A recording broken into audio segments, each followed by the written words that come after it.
آج جو ہم پریشانی اور اس کا علاج مختلف طریقوں سے کرتے ہیں، جب تک اس پر قوم اور امت مجتمع نہیں ہوگی اس بات پر. حضرت شیخ الہند رحمۃ اللہ علیہ، مولانا محمود حسن صاحب رحمۃ اللہ علیہ کو مالٹا میں 4 سال قید میں اپنی عمر کے بالکل آخری مرحلے میں یکسوئی کے ساتھ مسلمانوں کے احوال پر غور کرنے کا موقع ملا. اور ان کا معاملہ یہ تھا کہ ان کے سامنے پورا عالم اسلام تھا. ان کے شاگرد انہوں نے ترکی بھی بھیجے تھے، افغانستان بھی بھیجے تھے، اٹلی بھی بھیجے تھے. اس زمانے میں ہٹلر کا دور تھا تو وہ بہت مشہور تھا، جنگ عظیم چل رہی تھی. جرمنی بھی بھیجے تھے. پوری دنیا میں ان کے شاگرد گئے تھے اور ساری دنیا کی سیاسی قوتوں کے ساتھ اور ساری دنیا کے بعد، چونکہ وہ آزادی کی جنگ لڑ رہے تھے، ان کے سامنے پورے عالم کا نقشہ تھا اور پورے عالم سے ان کو پوری کی پوری صحیح اور درست معلومات آئی تھی.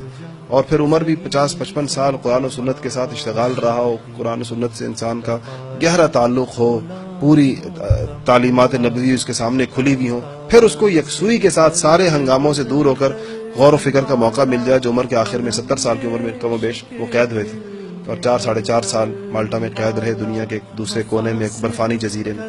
واپس آ کر تلخیص یہ فرمائی تھی کہ میں نے مسلمانوں کی زبوں حالی پر اور ان کی تباہ حالی کے اسباب پر غور کیا ہے، اور میں اس نتیجے پر پہنچا ہوں کہ 2 چیزیں بنیادی طور پر اس کی وجہ ہے کہ آج مسلمان پوری دنیا میں کیوں پٹ رہے ہیں اور کیوں مقہور ہیں، کیوں وہ مظلوم ہیں. ایک یہ آپس کے اختلافات کا جو مسلمانوں کے درمیان ہے، اور دوسرا قرآن پاک سے دوری کا. یہ 2 چیزیں ہیں کہ مسلمانوں نے قرآن کو چھوڑ دیا. قرآن کو پڑھنا، اس کی تعلیمات، اس پر عمل کرنا، اس کے پیغام کو سمجھنا، کیونکہ یہی تو چیز ہے. دیکھیں اگر ہم قرآن کے علاوہ شخصی آراء پر چلنا شروع ہو جائیں تو میں ایک بات کہوں گا، آپ دوسری بات کہیں گے، تیسرا بندہ تیسری بات کہے گا، اتفاق کیسے ہوگا؟ اسی لیے اللہ تعالیٰ نے ایک ایسی کتاب دی کہ اس پر اتفاق ہوگا. یہ وہ کتاب ہے جو جوڑے گی اور اس کی تعلیمات کو جو مسلمان پکڑیں گے مضبوط. دوسرا فرمایا کہ آپس کے اختلافات، چھوٹے چھوٹے ٹکڑے اور چھوٹی چھوٹی جماعتیں، تحزب کہتے ہیں عربی میں، حزب کہتے ہیں جماعت کو، تحزب کہتے ہیں چھوٹے چھوٹے ٹکڑوں میں بٹنا. یہ بڑا مذموم کام ہے. اور جو لوگ بھی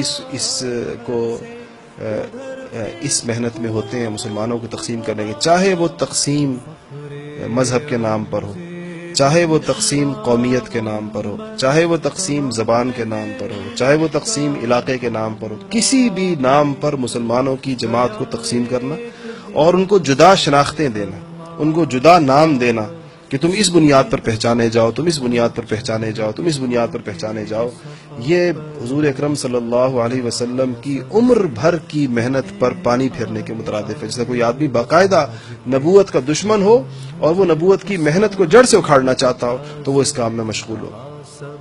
اس لیے آج جب ہم لوگ اکٹھے ہوتے ہیں اور لوگ اس بات پر ہمیشہ سوچتے ہیں، اس کی ہر سطح پر کوشش کرنی چاہیے اور ہر جگہ پر کہ ہمارا تعارف اور ہمارا تعلق اور ہمیں اپنا کبھی تعارف کرانے کی ضرورت بھی ہو اور ہم یہ اب سمجھیں، خود اپنے آپ کو بیٹھ سمجھیں، تو اس بات پر سے شروع ہو اور اسی بات پر ختم ہو اور اسی پر فخر ہو اور اسی کو اپنا سرمایہ نجات بھی سمجھیں اور دنیا میں بھی کہ ہم حضور اکرم صلی اللہ علیہ وسلم کے امتی ہیں اور بس.